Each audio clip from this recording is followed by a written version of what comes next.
L'ennemi extérieur est uniquement dans la tête des dirigeants.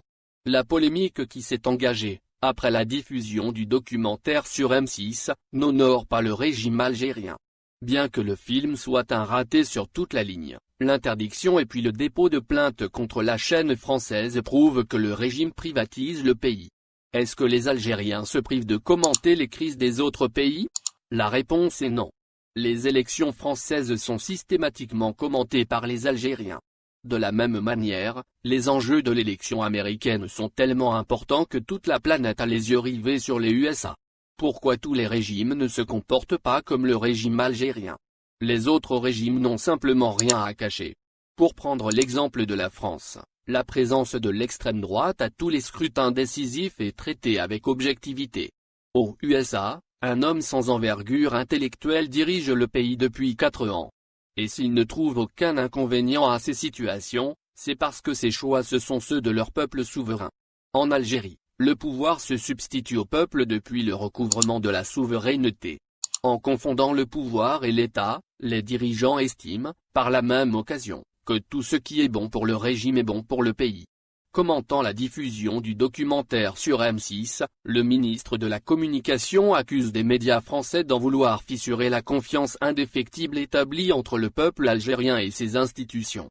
C'est comme si les 20 ans de Bouteflika ne suffisaient pas à créer un large fossé entre les dirigeants et le peuple.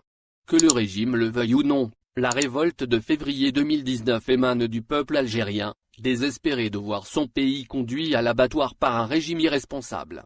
En tout cas, les autres pays n'y sont pour rien. Au contraire, la plupart veulent que rien ne change. Ce qui conforte la thèse du régime.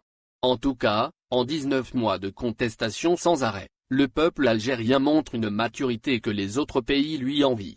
Ainsi, à titre de comparaison, la majorité des Français auraient aimé avoir un mouvement semblable au Irak à la place des Gilets jaunes dont la violence a discrédité leurs revendications.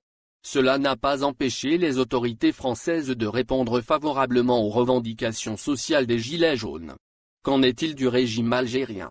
Aux revendications du peuple algérien d'appliquer les articles 7 et 8 de la Constitution, qui stipulent que le pouvoir émane du peuple, le régime a préféré la pérennisation du même système.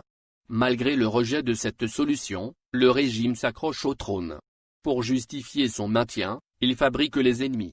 Ainsi, pour Bellimé, la diffusion du documentaire sur M6 s'inscrit dans le vil but de tenter de démotiver le peuple algérien, notamment sa jeunesse à l'approche du référendum du 1 novembre prochain.